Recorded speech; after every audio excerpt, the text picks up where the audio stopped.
All right, we are back into the program. We were in the program before and we're going to be in it again, but right now we're in it.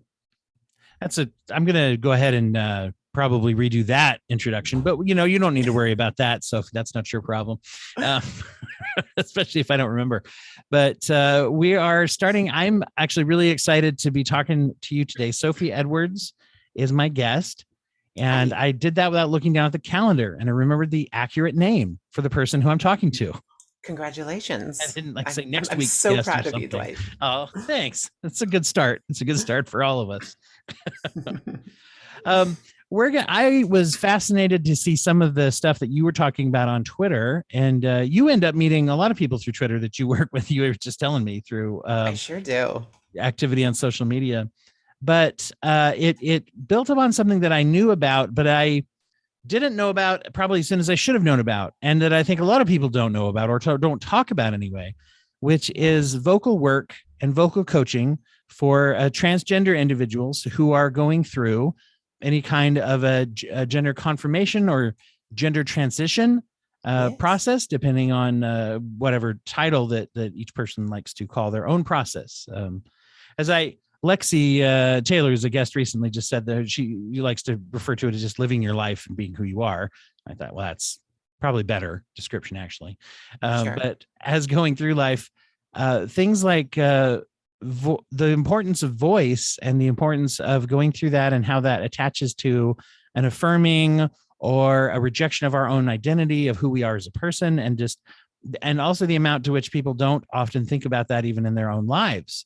It has been fascinating to me, and I was so excited to see that you do that kind of work on Twitter, and we've been communicating back and forth to try to make this happen. So I'm excited to have this conversation today about that. So welcome I'm, to the show. Thank you, Dwight. I'm happy to be here.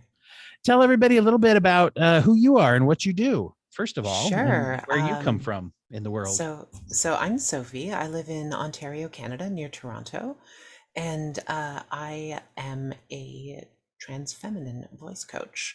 I only work with trans women and trans feminine non-binary people because trans masculine folks, trans men, it's a very different sort of approach. I might get certified in doing that in the future. I might learn how to do that, but right now I don't know how. And so I only work with trans women, and I help them find a voice that they feel happy with. How did you get into working with vocal stuff It was in general? quite by accident, in fact. So I run another business as well. I do SEO. For those who don't know, I build websites and I get them to the top of Google, so the people who own that website get more phone calls. And one of my clients was a speech therapist, still is one of my clients, is a speech therapist. And I never met her in person. I met her through another person that I met at a conference in Philly.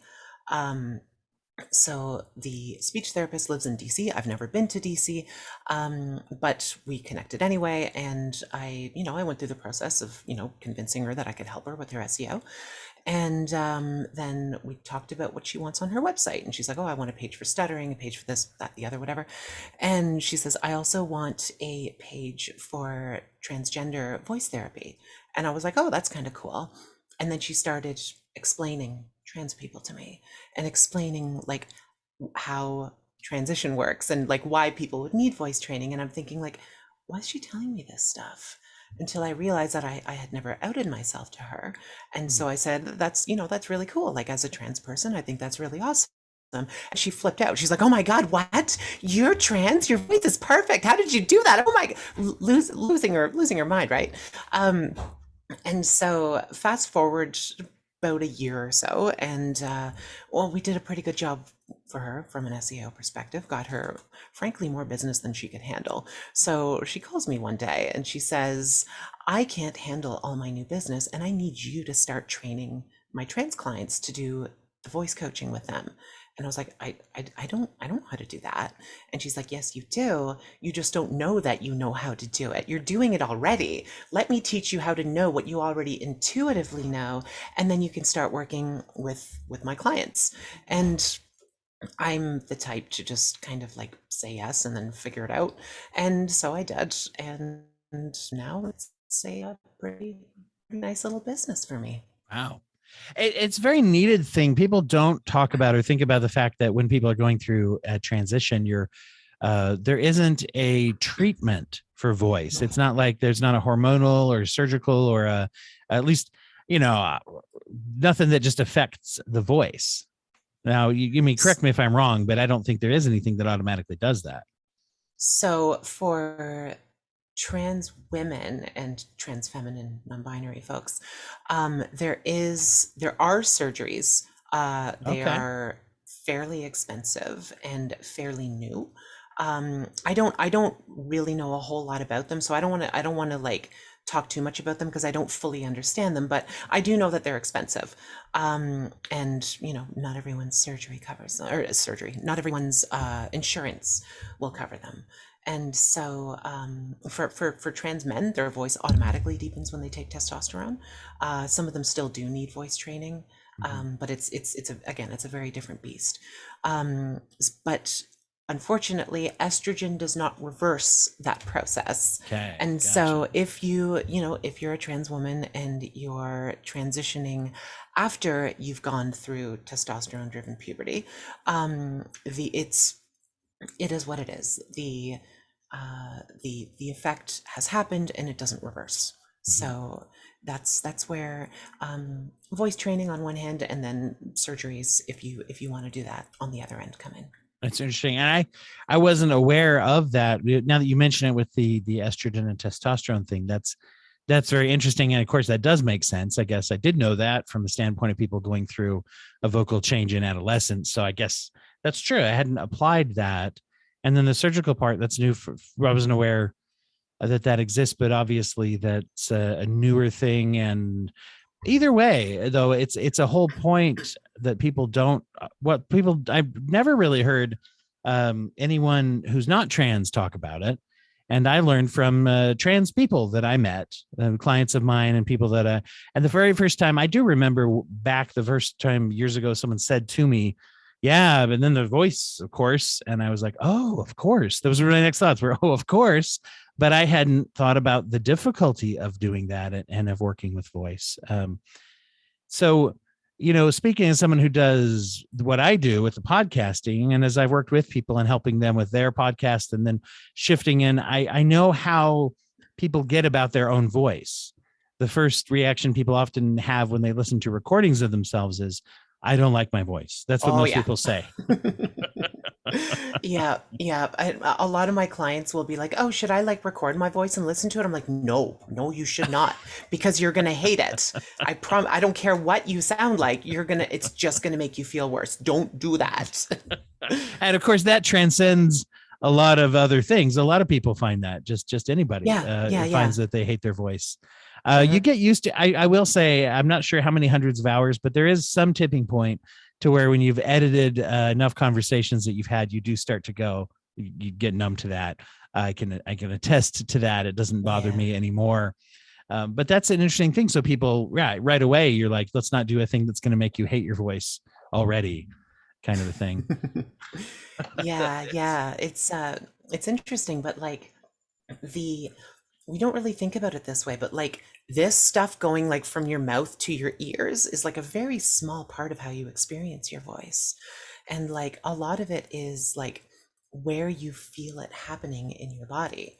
And so when it comes to like transitioning a voice to feminizing a voice, like it's likely that one will always be able to access their previous voice, but where it's resonating within the body creates it creates a very different like physiological sensation that I think a lot of people aren't really ready for. Often when people come to me first, they're just like, oh, I want a higher pitched voice. And it's like, oh, okay, well, you don't really need a higher pitched voice. My voice is not high pitched. It's actually quite low pitched as far as a feminine voice goes, but I know it's still passable because I'm never misgendered over the phone. And so like it's very much where in your body your voice is resonating that makes the big difference. Well, that's really interesting, because I think usually when you think of it in terms of uh, uh, if you think in just very, very simplistic terms of a man or a male assigned at birth trying to do a feminine voice, I think the conception that usually brings about is it sounds silly. That's the first thing, Yeah. is like, if a guy's trying to sound, I mean, whatever. I don't, that was my best effort. How'd you like that? No, that was my, it reminds me It of needs like, a little bit of work, but we can work together. Just book an appointment I'd and be the we'll. person, right? I'll be the person that comes in and says, so just like this. I was like, no, that sounded, but I didn't know what that was that I just did. But That's Mickey Mouse, is you what that don't, is. and I would imagine though the fear. I've actually, one of the best ways I heard it described once was someone said, I don't want to sound like one of the Monty Python guys in a comedy sketch when they would put on a wig or and whatever. Yeah. And it's funny in a way to think about that. But on the other hand, it's like, it's not so funny if I think, well, this is my life and how I'm relating to people, and how am I going to be treated, and how do I want to be perceived and perceive myself. I think there's a lot that goes into our voice that if we've never had, like so many things with maybe a cis privilege kind of experiences, never having to have thought about that. Oh, Absolutely. now I mean, I won't say that extends to everyone, because I've known a lot of people who are cis and they have vocal issues in their life where it's like, oh, I've even known boys who growing up, their voice would deepen very, very early and they felt shamed by their peers, which you usually think, oh, a deep voice, you're a guy. And it's like, but if it happens too young, even in a cis male, that can cause those feelings, right? And then of course, I've known lots of women who have vocal pitch issues with how they're accepted by people. And so we already have a lot of this experience of voice attaching to the way we view ourselves, right? And our own self-esteem. Yeah, and it's funny because like well, there's two things I want to touch on there. It's like the the idea of pitch is so funny to me because like if you think of, you've seen Who Framed Roger Rabbit, right? Oh, yes. Yeah. Yes, and Jessica Rabbit, like the sexiest cartoon character who has ever lived, has a very deep, low-pitched voice. Doesn't make her any less sexy. In fact, it makes her more sexy. So there's this perception that like the higher your pitch is, the more femininer your voice is. But that's not true, because if that were the case, then every trans woman would just walk around with a voice like this, and we would all be perfectly passable. But I don't sound like a woman, I sound like a cartoon character. And that's what you were saying earlier, that like a lot of trans women, when they first start vocal training, they'll express to me like, oh, I don't want to sound fake, I don't want to sound weird.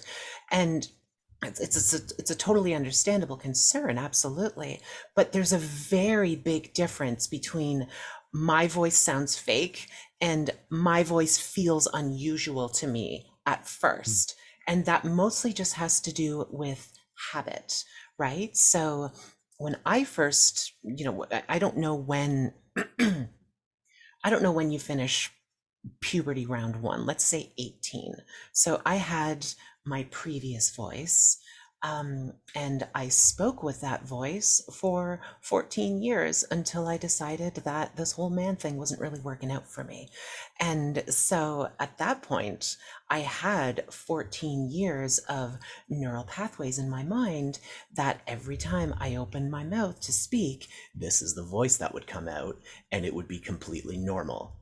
And so after I decided that this voice didn't really suit this face anymore, no shame to trans women who cannot or will not change their voices for whatever reason. That is a personal decision. For me, this made me feel better to find this voice. But when I first started using this voice, it felt strange. And that kind of goes back to the like physiological experience of a voice. When I speak down here, I can feel it resonating in my chest, right? Like I can feel the vibration down here.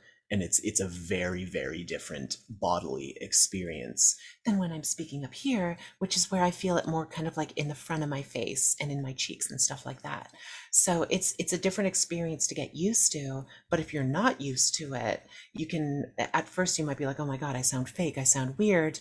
I'm just going to go back to the way I used to speak because at least it's comfortable. But if you can push through that initial this feels weird sort of phase, you can really find a voice that suits you really well.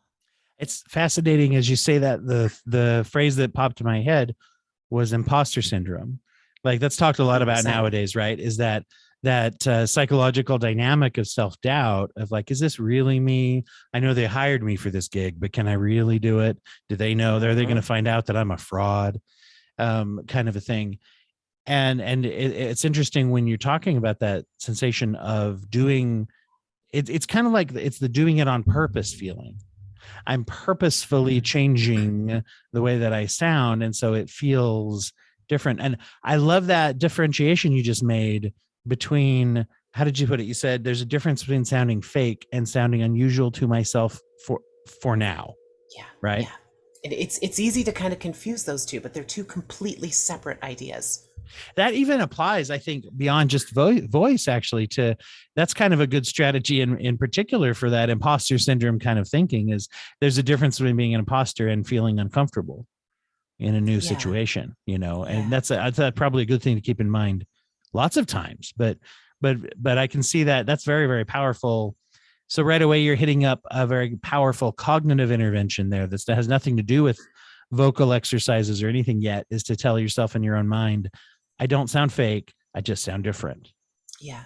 It's going to feel strange, but that doesn't mean you sound fake. Yeah. And to it will sound strange as well to the people who have known you with your previous voice. But again, that's not because it sounds fake. It's just because it feels, or it sounds different to them, because of course it does. That's the whole point of this work in the first place.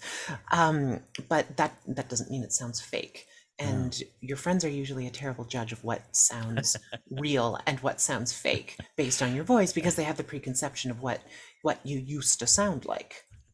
Is there, one of the things that I wonder if there's a difference here of, we talk about trying to kind of sound feminine. Like if I'm trying to shoot towards some weird kind of cartoony voice thing, that I think in a way it reminded me of if someone's trying to do an impression, if someone's trying to do like a an impression of a celebrity or something, they hit certain things that they think sound like the way, there's a target in mind that is already formed. But what you're talking about, a new like vocal pattern of speech, like finding a new voice, you don't Mhm, probably mhm. know that yet. I mean, to say, oh, I got to sound like this, it's like I don't know yet what that sounds like really. What does my new voice sound like? And that's a big part of the exploration too, because I mean, one of the first things I ask the girls that I work with is like, is there someone you want to sound like? And sometimes they're like, I don't care what I sound like, I'm just tired of being misgendered. Cool, no problem. And other girls are like, oh, I want to sound like this person, that person. Jessica And Rabbit, for example. yep, for sure, one of my vocal idols. And for some, it's like, well, that's not really realistic, but we'll do our best to get you, in that direction, closer to that than you are now. And in other cases, it's quite realistic. Trans women are probably never going to sound like a high-pitched Disney princess. It's just not in the cards. But that doesn't mean you can't still create a passively feminine sounding voice. I guess that bumps right into something a lot of people encounter with this process, right? Is the realism, or because there is a goal of what do I want to feel inside, is kind of predominant over this. When we talk about a dysphoria, triggers for gender dysphoria, it's like, well, I hope that would go away by correcting the way that I'm able to portray or live my life. At least I know when I work with people, right, that they have a lot of that kind of adjusting to say, I have what I see myself in my mind's eye, right? I have what other people have been telling me my whole life. And now I'm going to, I can't go from like one to the other. I'm going from one to a new third, hopefully something that is more me, discovering me, who I am going to be, instead of just maybe who I think maybe I'll look like or feel like or sound like.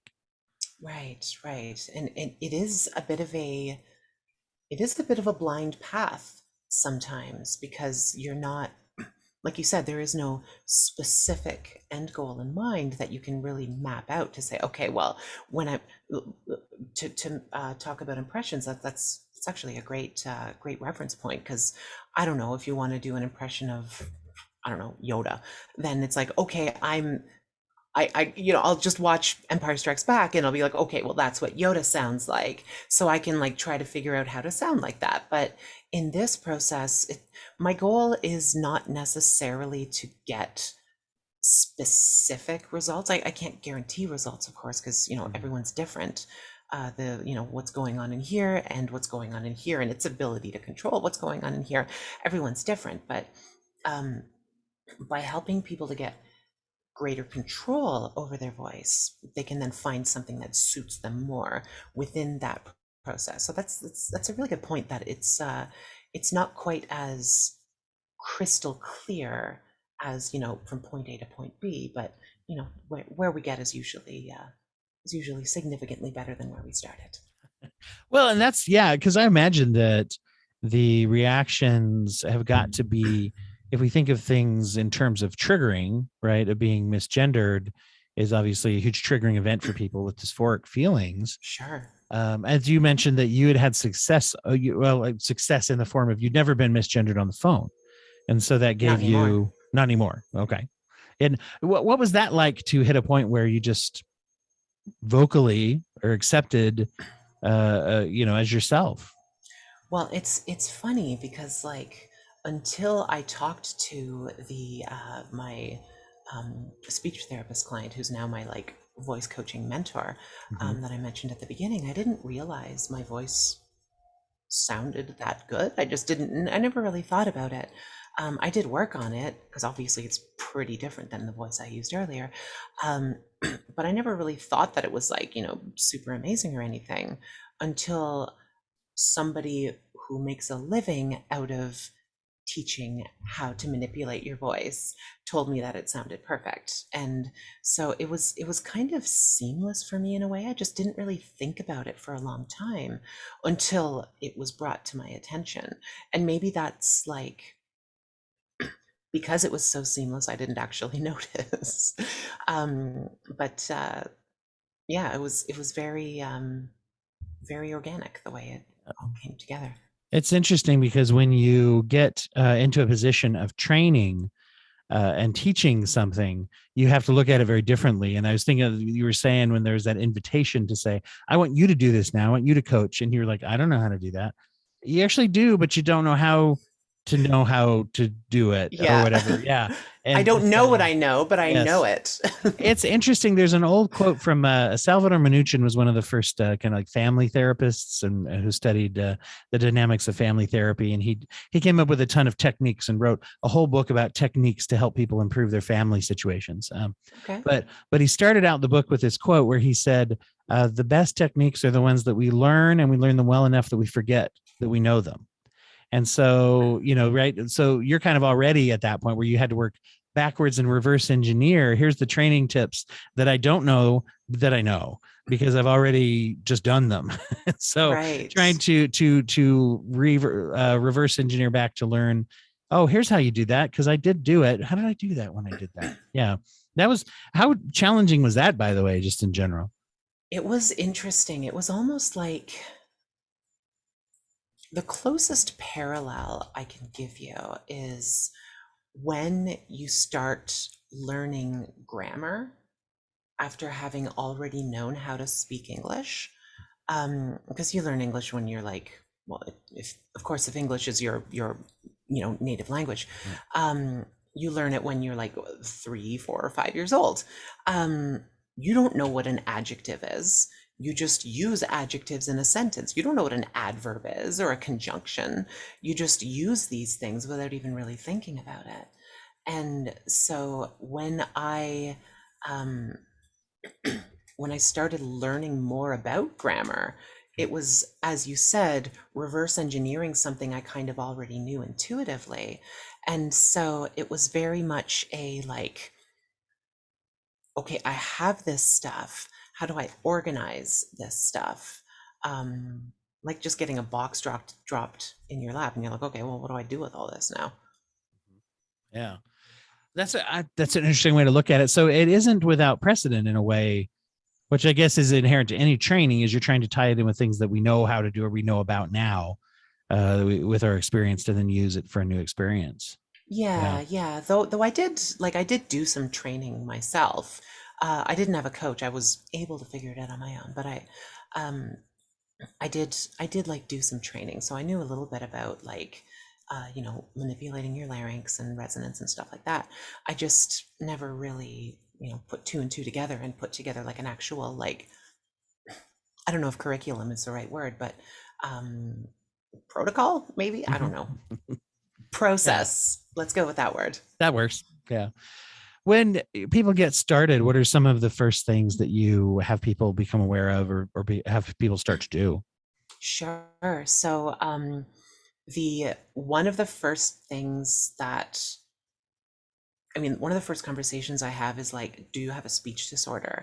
Because if you do, you got to talk to a speech therapist before you work with me. I'm not a speech therapist. All I do is trans feminine voice training. So I like, if you've got like cleft palate or if you've got a stutter or something like that, you got to talk to a speech therapist first. I don't want you to spend your money with me only to find out Mhm. that I can't actually help you. So That's good. there's, Yeah, that's yeah, good for sure. insight. And also like, we talk about, I try to, I try to use my like my most soothing voice that I can, as well as I try to crack a lot of jokes during sessions because I'm acutely aware of how much dysphoria this stuff can Mhm. cause a lot of the girls that I work with. And so, I do my best to alleviate that as much as I can, just by, I try to have as much fun as I can during the sessions, and I feel like I usually accomplish that. Yeah, Um, I guess that we could bring up a lot of stress then for people. Do you see yeah. that Oh my stress God, yeah. trigger? Yeah. Oh my God, yeah. At least like once a month, I have a client who like breaks down in tears during a session. And I always tell them like I'm not a therapist. I'm not a trained therapist, but I can listen. And if you need a few minutes to collect yourself, like it's okay. We're safe here. I don't like I'm not here to judge. I know it's really scary. If you need a few minutes, that's totally fine. But I'm here. We're here together, and we're gonna work through this. Yeah. Do you find that emotion still with in a little bit ago when you were talking in your former voice? Does that trigger anything for you now, or do you work with it so much that it's not that for you? I just think it's kind of funny now. I used to it's funny because of the way our brains work. You are a professional brain person, so I'm sure you know about neuroplasticity. And I'm sure your audience does as well. But because of like the way our brains are built, we can learn new habits. So even though I spent 14 years using this voice and it became very much a habit, it wasn't long before that voice started to feel very strange for me because I had just used this voice so much. And now I've been doing the voice training for about a year now. And now both of the voices they feel totally natural to me because I use this voice all the time in my voice coaching. It's a perfect way to demonstrate, look, this is what I used to sound like. This is what I sound like now. I can help you get there. Um, but yeah, now it just feels like just like another voice that I do. I Yeah. got a handful of different voices that I can do.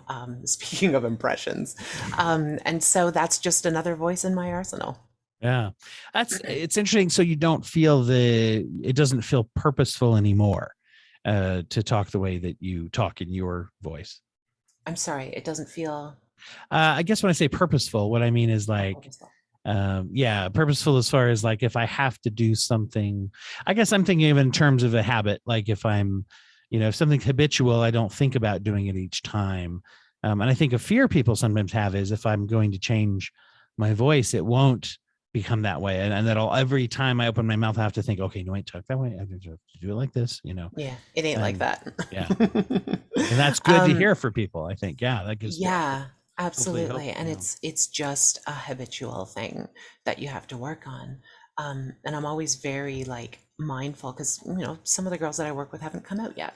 And I'm always like I always let them know like what is going to help you really establish your voice is practice. And the best way to practice is just to start using it every day as much as you can.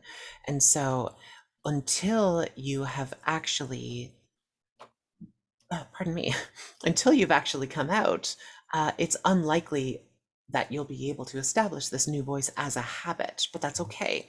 We'll teach you like the technical things that you need to learn to create that voice, and then once you're ready, you can start building it as a proper habit.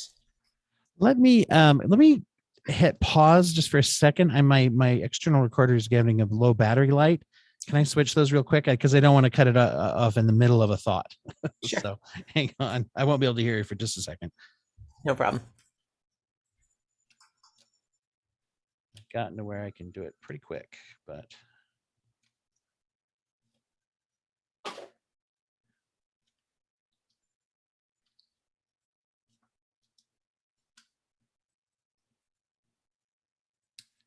in fact, a much longer time is waiting for it to turn back on after. So since I'm plugged into it, I don't have any sound yet, but I will in just a second.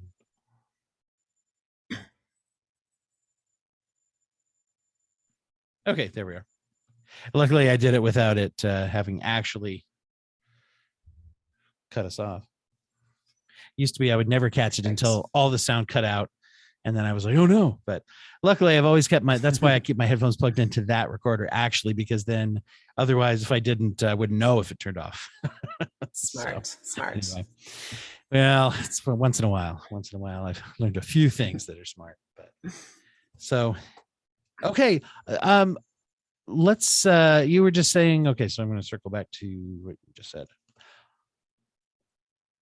So once people are out and living as themselves, and of course there's more opportunity because then you're theoretically using your voice all the time. I mean, makes sense. It's well, it's sort of like learning a language, total immersion versus you go speak 100%. Spanish all the time instead of just using the phrases while you're in Spanish class. Right. Yeah, absolutely. Yeah. Absolutely. What are some of the biggest challenges for people when they are doing it? Honestly, it's that mental hurdle of, oh my God, I sound so fake. Oh my God, I sound terrible. I'm going to sound terrible forever. Oh my God, I'm never going to pass as a woman. And that's just, you just spiral from there. And like, it's just not true. Again, I don't guarantee results. Everyone's results are different, but other than, like I said, people who have like, speech, like a speech disorder, or they've had like a really serious injury to like their mouth or throat or lungs or whatever, I can usually get them significantly better than when they came to me. And it's funny because a lot of the girls, like some of the girls I work with are like, everyone's different, right? Some are still in the closet and still trying to figure themselves out.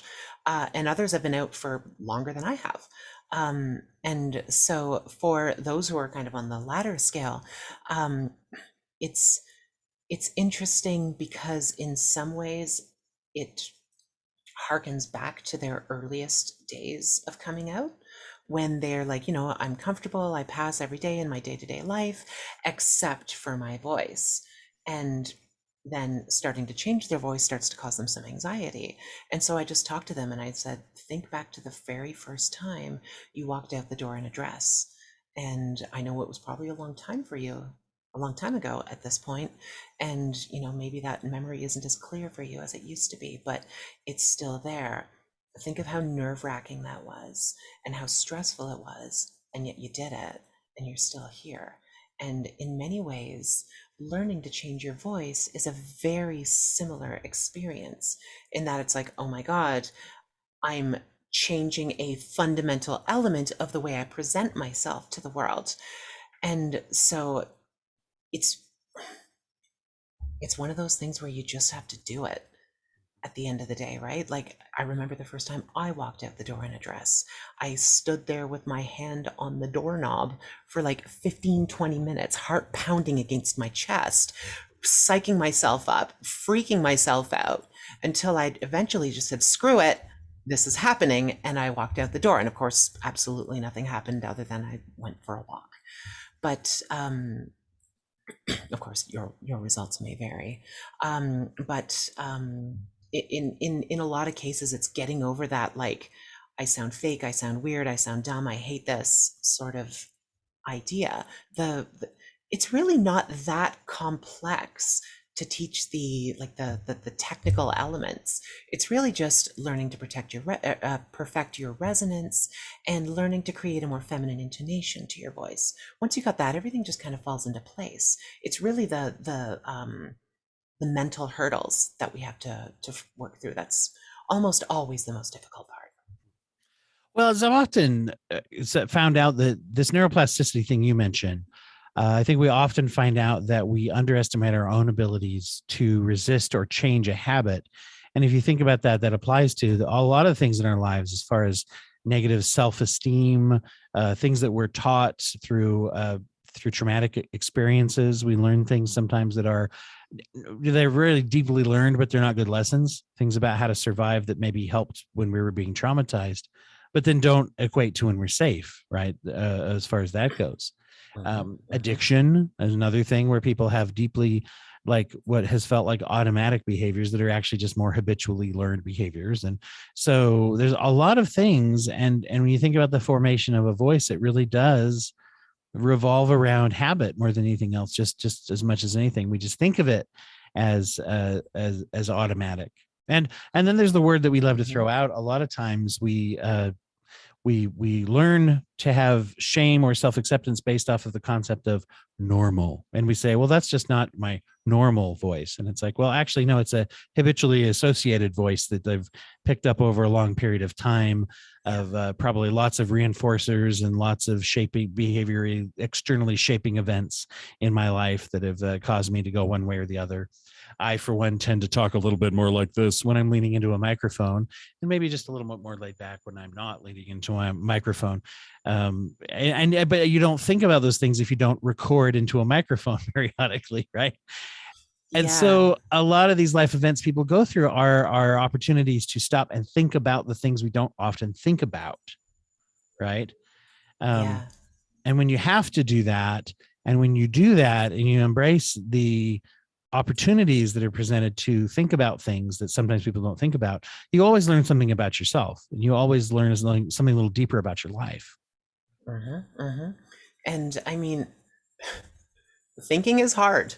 It's tiring, and it's hard work, and it is in many ways something that is a bit of a privilege, to be able to sit back and, ponder various things. Like, a lot of people are working 2 or 3 jobs to survive. They don't have the luxury of sitting around thinking about, oh, is my voice perfect? Oh, what's my gender? Stuff like that. That's not to say that those are not worth thinking about, or that people ought not to think about them, or that, people who are highly stressed and under very extreme circumstances shouldn't think about them. It's just not always easy to do so. And so, when you go through the process of training your voice, it's you got to think a lot, and that's not always easy for a lot of people to do. I've worked with people all across the spectrum of income. My current policy, I can't promise it will stay that way forever, but I want it to be the case, is that I never turn anyone away due to lack of funds. And so I have my regular prices, and then I offer pay what you can services. And it tends to be, this is not always the case, but it's sometimes the case that those who go for the pay what you can services on the lower end of the range end up having the most trouble sticking with with their exercises and stuff. And I get it. It's because life is really hard, and it turns out there's more to worry about than voice coaching with Sophie. So it is very much a privilege to be able to work on your voice like that not everyone has, unfortunately. Yeah. Well, I'm glad that they do, and I'm glad that there are people that do it. It's a wonderful thing that is very useful for and life-changing for so many people in a really good way. I want to give you an opportunity to tell people where to find you, but first, I always like to ask all the guests who come on if they would share a charitable organization or if they would share a nonprofit that they like, that they think people should be aware of out there. It doesn't need to be related to anything that we've been talking about, but it certainly can. So it's up to you. Yeah, sure. I'm just bringing up the URL of a place. Yeah, and see a little behind the Just curtain. I think to, I actually warned you that I was going to do this, whereas I don't always remember to tell people. And so all the yes, you past did. guests who might be catching this can be like, he told her, he sprung it on me. Oh, Oh boy. So I'm very much a act local type of person. I think it's really important. Broader perspectives I think are really important. But in terms of the work that I do, I try to focus more on my community. And so I live in a city called London, Ontario, and there is a great organization here called Urban Roots. Um, so basically, their story is they acquired some land that there's nothing on the land. It was zoned commercial, but it's kind of a crappy location for like to build commercial properties on. But there's nothing wrong with the land itself. So they acquired this land and they turned it into an urban farm. And it's a pretty decent sized little farm. It's almost entirely volunteer run, and they essentially they sell enough food to cover their costs and they give the rest away. And so it's a really cool organization to make sure that fresh, nutritious, healthy food gets into the hands of the people who need it here in this city. And there's a oh, pretty that's big very cool. yeah. I like to volunteer there sometimes on the weekends when I have the time. It's a really great spot. So urbanrootslondon.ca, highly recommended if Very you cool. if you live in southwestern Ontario. Really cool organization. They're up to some really great stuff. There's a lot of cool things with like locally grown things or some even in urban areas of getting people to create small community gardens, even if they only have small spaces to plant and just Hmm. lots of cool opportunities out there. So not only if they live in the area, if somebody wants to, you know, model after the next brilliant charity is going to be someone who learns from another one. So there you go. Good to put that out Probably, there. Thank you for probably. sharing that. Yeah, thank you. Well, tell people where they find you and can follow your work and get that help from you if that's what they need. Sure, absolutely. So you can, God, where all sorts of places you can find me. You can grab me on Twitter at SBE Likes Words. You can find me on Instagram at queer.trans.writer.sophie. Very subtle, I know. You can find Hey, me, you could tell you're an SEO specialist, right? That was a right? very clear message of all It's the things. 100% what it was. You can find me on my website, sbedwards.co, where you can find a lot of my creative writing as well as my YouTube channel, which is called We Have Always Existed, where we examine some of the stories of transgender and gender nonconforming peoples of the ancient Mediterranean and Near East. So you can find links to all of that stuff on the website, I guess, sbedwards.co. I just noticed that as we were setting this up and I was seeing some of your links and things and so I'm looking forward to watching some of those.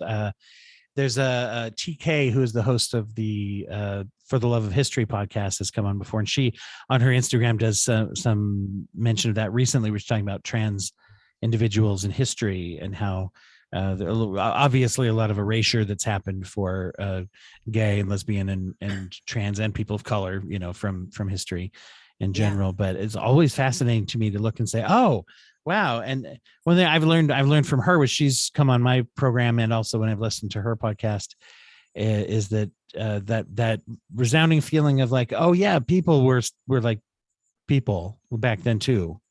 They weren't like some other species that then turned into people, and now that's who we are. It's like or whatever. It's like, oh yeah, it was kind of very much like now, just different Yeah, settings and things. So absolutely. There's yeah. there's a very revisionist history that happens in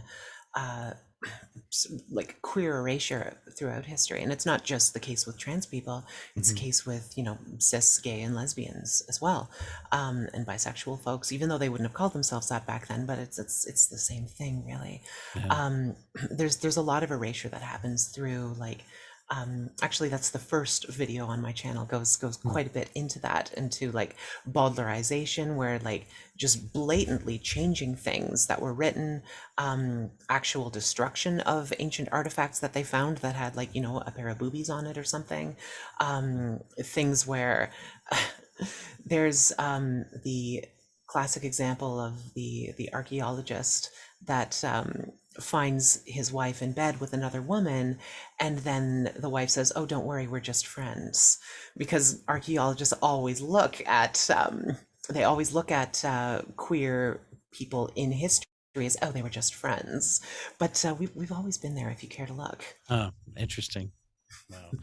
Well, thank you so much again. And everybody out there, thank you for listening today. You can, of course, follow along at Break a Brain on Twitter to keep up with what's going on with the show. You can also hit Instagram. Our Instagram tag is Brainiacs Ahoy on Instagram as well. It's pretty new, so there's not as much things up there. We'll be putting some clips and things up there as well. Hit us up at the Patreon, brokenbrain.com. I'm sorry, that's patreon.com/brokenbrain. If you want to follow on there. And so always, I think I've got an announcement up at the beginning already about the timing, but on July 11th, we're going to have our live book club where we're going to be talking about the novel A Stream to Follow. And our past guest, Dr. Jess Wright, is going to be following us. So hit up on the socials to get the times for that. There'll be a live stream. Everybody can join the book club if they choose to, or you can watch and listen to it later as well. And Dr. Wright is going to join us to talk about his work, his historical fiction on PTSD and World War II. And so that's something we're looking forward to. Everybody's invited to that as well. So, Sophie, thanks again. Dwight, this was a pleasure. Thank you so much for having me.